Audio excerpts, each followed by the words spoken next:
Mike, Mr. Telon, good to see you. Right, that's us. TikTok, we're in. Good morning. Good to see you. Good to see everyone here. If you're here on TikTok, by the way, tapping the screen, like it, sharing it out makes a massive difference for the reach we get. So I appreciate you doing that. Instagram, good morning. Mike, to see you. Ninja, good to see you. Any questions, by the way, if you put them in the chat, if we've got time, we'll come around to them because I like to do that. Then LinkedIn, YouTube, Facebook, good morning to you as well. So talking today about, we had a conversation over the space of the weekend with a good friend of mine, and we were talking about, if I can get this moved over, we overcomplicate a lot of stuff in business and we really screw ourselves over a little bit with that. And it really ends up becoming a bit of a headache between what we're doing now, what we can be doing to get to the next stage, and how we can actually get things to be more effective. Let's move you over there. LinkedIn, YouTube, is that better? I think it is. And I think it comes down to a number of areas. And we were talking about the three main areas of, if you want to make more money, if you want to improve our business, if we want to do more. Hey, Gwendol, good to see you. Whether you're on Insta, morning Jack, good to see you. Whether you're on TikTok, whether you're here with us today on morning Tom, YouTube, Facebook, or LinkedIn, wherever you're at, loads of you coming in on TikTok, by the way, good to see you. Good morning. It comes down to three main ways that we can be making more money. But think of it like this. So if we think about sales itself, selling, whether you love it, whether you hate it, sales is about change. Jeremy Miner talks about this a lot. We're getting people to change what they're currently doing to do something new, right? And this is the problem. Yeah, the i8 is cool, Tom. The problem that we've got in a lot of things out there, when we're talking about sales, look at the lights on. Should we put the light on? We're getting the light on. That's better, right? I like this angle. It's quite cool. So the big thing we've got, hey, we're on TikTok, by the way. Put your questions in the chat. 86 of you in here at the moment. Great. Dylan, good to see you on Insta. Tom, good to see you. YouTube, Facebook, LinkedIn, good to see you all. So if we're talking now about sales is change, but humans don't like change. That's the problem we've got. So if you're in sales, if you're in business, if you're an entrepreneur and you're looking to go out and make more money, instead of just looking for the easiest opportunities where someone's ready to go. By the way, if you're on TikTok, liking it, sharing it, really boosts it out. And there's 88 of you on here at the moment, so I really appreciate you all coming in. The problem is, if humans don't like change, but we're trying to get them to change, we can't expect it to always be super smooth, but we also don't want to be abrasive to people. So it's, can no one else hear me on TikTok? People are putting like hats on me and stuff. Thanks. Does that mean you gifted me? Thanks, Harvey. Thanks, George. So when we're looking at change, people don't like change. So we've got to do it in a way we're moving through. And I'll give you the easiest way I look at this. And this is what we talk to. Oh, cool. Yeah, I think it might be you, George. Not George, who everyone said who couldn't hear me. If we're looking to get people to make change, instead of us making this massive jump, and if you've seen some of my content before, you might have heard me talk about this. Imagine you're here and your prospect is here. And you're trying to get them from here to here. Instead of trying to get them to do one big painful jump, which is uncomfortable, what we want to do is imagine this as a road, and imagine there's street lights all the way down that road. And if sales is change, jumping from here to here is actually a really painful experience for a massive amount of people. So what we want to do, right, is break that down into manageable steps. Imagine if I'm going to walk this whole distance. If I can break it down into simple steps, and eventually someone's took so many steps they're going to move forward, eventually they look back and they're like, I've covered half a journey, I might as well carry on. And that's the thing with sales. We can break this down to the granular, but it comes down to the three different ways. You can put more effort in, right? So we can look at the way we're doing things, the effort we're actually putting in. Not always about activity more, but actually the effort being made. And I'll give you a prime example. If you grab your hand now and you squeeze it tight, right? So just squeeze it tight. Grab a fist and hold that fist there. Now, if I turn around to you and ask you to squeeze it tighter, you can do it, right? Now I ask you to do it again and go really, really tight. Now I want you to go as tight as you possibly can. Every single time you are grabbing that tighter. No one's going, oh, I can't. Now if we turn around and said, I'll give you £1,000, go tighter again. You're going to really make more effort, right? Morning, game changer. Good morning. You're going to really make more effort. Now imagine you've squeezed it so tight that you physically, your arm is shaking. But now I tell you that your mum is going to die if you didn't make more and squeeze it tighter. You're going to try more. You're going to make more effort. So number one is we've got to make more effort. If you want to make more money, you can make more effort. Now, here's the problem. If you're selling your time for money, which you shouldn't be, but if you are selling your time for money, you can't necessarily go, I want to double sales, and I can only double sales by doubling effort. There's a cap to how much effort you can make, right? So there's a cap to how much effort we can make. It plays a part, but it's not the only part. But now there's a level of go down a rabbit hole. Say that you do face-to-face, say you do phones, say you do whatever it might be. Now imagine if you made more effort in every conversation. So instead of just trying to work harder for your effort, you actually make more effort in the moment. You're more committed, you're more dedicated, you're doing more things. And then suddenly that effort that you're making is going to give you more results. So again, our effort can come from the hours we work, from the effort that we put into each part, right? Now think about what else could you do? So we've got our effort covered. Effort's completely there. You could change your attitude. Now, just as a disclaimer, this isn't saying that you have to have a bad attitude to change it. It doesn't mean that you have a bad attitude. Because you can improve your attitude in the same way if you played a saxophone, you could improve the way you played the saxophone. Oh, hang on, TikTok. I need to do something because otherwise you're going to disappear. So I've been using this Opal app recently and it shuts off after a certain amount of time on social media. So I'm going to have to delete it and come back. Right, you still there? You're still there. Hi. Right, we'll carry on. So, lost my train of thought. So we're doing that. So we've got our effort. So we can do effort in the amount of hours that we work, effort in the amount of effort we put into each moment, which then delivers more results. Then we jump into our attitude. Now, imagine for the moment a 10% improvement in your attitude, the way you approach problems, the way you approach issues. If you want to get new results, there's an evolution that's got to happen around us. It's not just us. If you were going to win the lottery, you don't just want to win the lottery and gain the money. You want to become a millionaire up here as well as you would want to just in your bank. Otherwise, hence why everyone goes so skint when they win the lottery, because they got the millionaire status in the bank, but not the millionaire status in the mind. So then think about it within our attitude, what you could do. Most people out there, they want to stay the same mentally, but they want to get everything else. But it's not just you and the new stuff. Something about you has to change.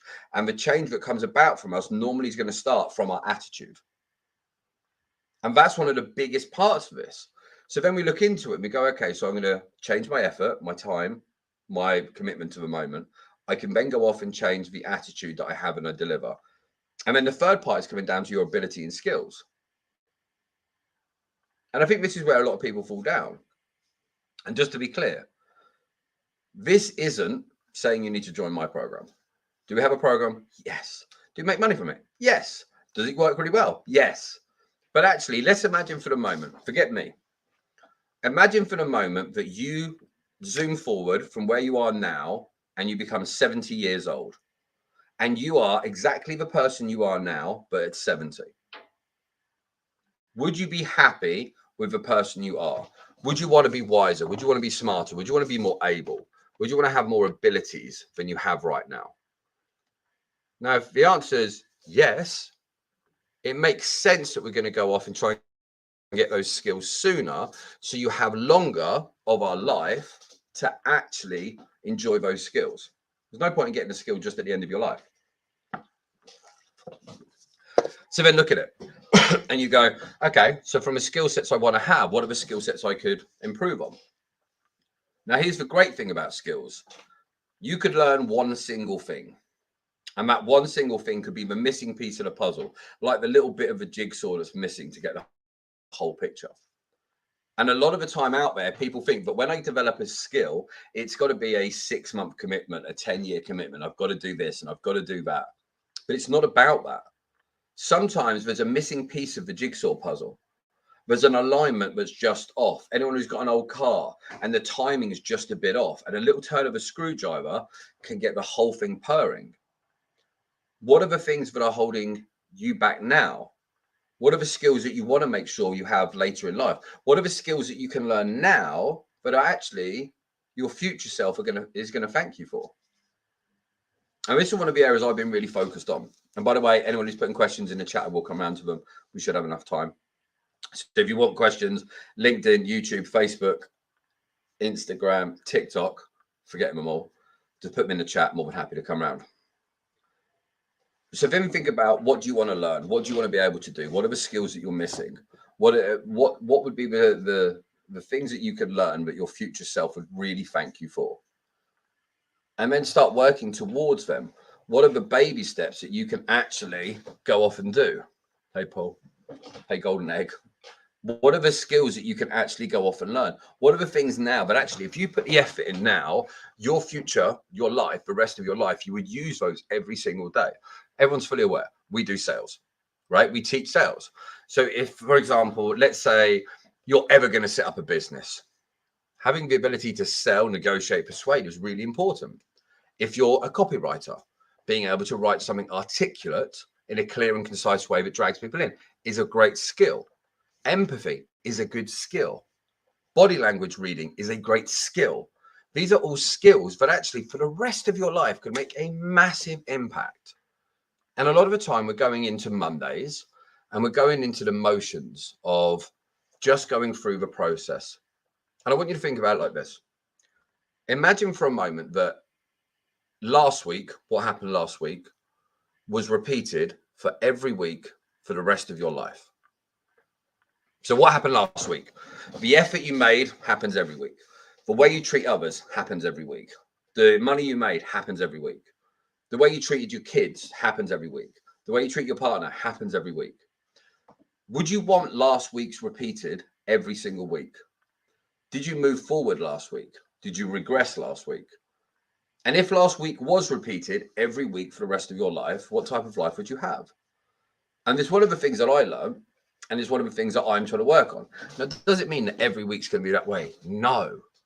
But if I focus on my effort, my attitude, and my skills, and I look at the person I want to become later in life, and I know I have wrinkles now and I look older, but if I want to have certain skills when I'm older, if I want to have certain skills when I'm in my 70s, if I want to be able to have the ability to advise my kids in certain ways when I'm older, learning those skills now, it makes more sense for me to actually go off and do those things now, because I then have more of my life to actually go off and utilize them. You don't want to learn the skill just before you go at the end. So if you think about it like this, I'll break them down to single steps. I wrote down a couple of notes. We'll go off these. Enhancing your effort, right? So we can set clear, measurable goals. We can prioritize tasks based on the impact they actually have. Are you doing IPAs, income producing activities? How often are you doing them? How are you managing your time effectively? How are you avoiding procrastination? What are you doing when you procrastinate? If you're going to have a strong work ethic amongst yourself and with other people, are you going to emphasize consistency within daily efforts? What are those small marginal gains? And if you keep stacking them up, are going to make a dramatic difference to what you're actually doing over a week. Then you can look into the attitude side. Now, we're all fully aware that having a good mindset helps. Doesn't mean it's always possible. But what are you actually going to do when your mindset does go to shit? What are you going to do when your mindset isn't as strong? What are you going to do when you have a bad day? How are you going to get out of that slump? Everyone can plan for the sunshine and roses. Everyone can plan for the easy days, because everyone can plan for the success. But are we planning for what we're going to do when our day doesn't go our way? I've got a call in 24 minutes with a couple of great guys over in Scotland, and they're in the property game. And they had full-time jobs. They're now left full-time jobs. And they're doing what they wanted to do, their business. But they had to put the effort in the start. They had to make the phone calls at the start. They had to go off and get the deals. They had to do the follow-ups. They had to learn all these little places. But they're in their mid-20s, early 20s. And so they're going to be doing this for the next 25 years, maybe even longer. So the skills they're learning at 24, they're going to utilize them and get better at them and better at them over time. And then eventually they'll become part of their identity. And this is why fostering a growth mindset, everyone talks about it. Most people aren't doing it. Having a level of self-belief and confidence. And if you don't have a level of self-belief and confidence, working on the areas that you feel incompetent at to get a level of confidence and competence around those areas to move self forward.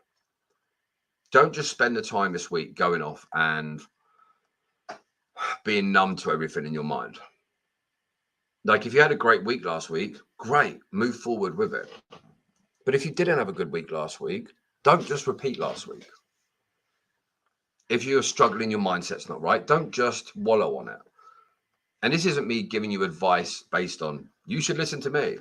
I'm saying based on my own experiences, my own journeys, my own ups and downs, the dark places that I've been in my mind.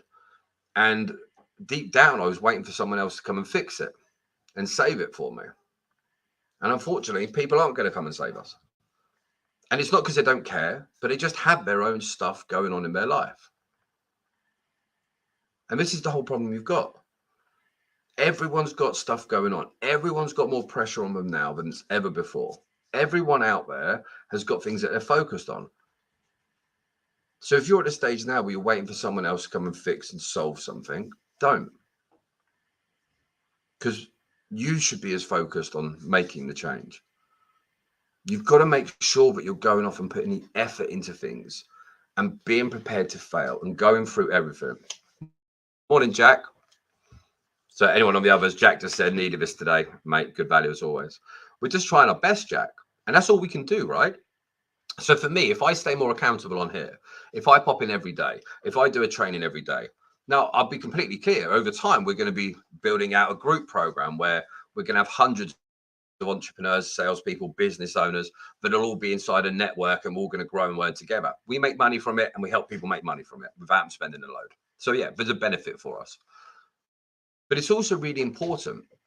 Being on lives isn't comfortable for me. It's weird. It is uncomfortable for me to do this. But now let's go back to everything we said earlier, effort, attitude, skill set. If I want to be out on the world stages in 5 years' time, right, make more effort.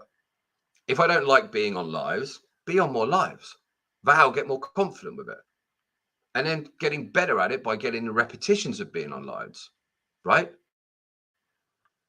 If I'm making more lives over TikTok, Insta, YouTube, Facebook, LinkedIn, yes, that's everyone, on 3 to 5 days a week, my skill set and my ability is only going to increase. And this is what really makes a big difference, is work on the effort, the skill set and the attitude and keep working on it and chipping away at it every day. Because you might do something today and get 1% better. It won't seem like a lot. But actually, if you get 1% better today and you get 1% better tomorrow, still not going to notice it. What about you do it next week and the week? Might not notice it. But in a month, you're going to really see a change. And in a year, you're going to be head and shoulders different from where you are now. That doesn't mean you're not going to have problems. But it definitely means you're going to be in a position you can move forward. Right, let's go through some questions. By the way, do you want to see this? Ow. We're going a bit full on with the branding. So if someone ever wants to hear about the worst suit you're ever going to see in your life, check this bad boy out. Bright orange. And we've got the website down the side, just.co.uk. Website on the back. We're not messing about, people. We've even gone on the trousers. Why? Because again, I'm not great at being in places where people give me loads of attention. So embrace it, buy a stupidly bright orange suit with our branding, wear it to an event like we did last week, and it helps move you forward. It doesn't mean everyone should do that, but it's a good plan, right? Lean into the things that we're the least comfortable with to help us get to the best possible stage. The stuff that we have now that holds us back could be the very thing that moves us forward. Right, let's do some quick questions before I have to go and get ready for this call. So I'm going to start bottom and go up. Does having a long ethnic name limit your success? I have no idea, bud. Should you choose a nickname for success? So to start with, you've got user and loads of numbers. So it's hard to even have a conversation because I don't know what your name is. But I don't think having an ethnic name makes a difference. Depends who you're calling. Joe says, this on TikTok, by the way, only made one sale a month into the job, but listening to you is helping me become a better salesperson. Good man, Joe. Well, what industry are you in? And bear in mind, whatever platform you're on, if you've got a business or you're in sales and you're new, don't just automatically let the time pass because you're new and don't have an expectation. Develop those skills, whether that's through me or someone else. Jack said, needed this today. Good value as always. Thank you, buddy. Jim Smithy says, what do you think about weekly gear sessions? I don't even know what that means, mate. Dot says, how do you write a list of potential rejections, rebuttals if you haven't had any sales calls yet? Okay, this is actually a good question. So we'll cover it. I'm trying to heat it down because it's actually really hot in here. So when you're looking at your objections, when you're going off and looking at objections, you don't need to make calls to know what the objections are going to be. They're going to be based around you, your product, your service, whether they believe it works, whether it doesn't, whether they want to buy it, whether they don't, whether they've had bad experiences or not. Go and break down a list. Go onto ChatGPT and write in and put, what are the top objections around XYZ product? Like, there's so many ways you can do it, and then start building out. User 2394, what do you think about AI system that automates CRMs, auto drafts? I think AI is amazing. I think some systems are going to be too early in the process, and I think some systems need people at the moment, but I think we're all screwed eventually. Custom Guard says, do you offer cold calling prospecting services? It's not necessarily, hey, Matt, good to see you. So this is on TikTok, by the way. We don't do the prospecting, but we build out sales teams. So we'll help find, hire, train, recruit, build out the sales system so that you don't need us. It's far cheaper for you. Mark with resin, what about layout costs for material? This is my problem. I can do the work easy and I'm motivated. Not too sure. When you're dealing with products and products over services, there's a lot of overheads that come into stuff. It can be a real pain in the ass. So I can't really help you on that one. Harvey says you're good at reading a script and making it sound not scripted to a prospect. Okay, so this is a prime example. Repetition is so important. And once you get to the stage where you can get your reps in, then you can focus on the delivery. Once you focus on the delivery, then it sounds like you're not in the process. Most people with a script are saying the words, not at the unconsciously competent stage where they're talking to someone and it's just part of their sort of inner them, which makes a big difference. Clemente says, how do you get in touch with decision makers? I heard about 6 LinkedIn Sales Navigator. There's loads of apps out there. It depends on what you want to spend. I think Apollo is quite expensive, but again, it's expensive compared to what? Franco says they're working now. Okay, cool. Everyone can hear me. George says loves the videos. Cool. Beth Fiona, hello. She says, how do you train a non-salesperson into a salesperson over Teams?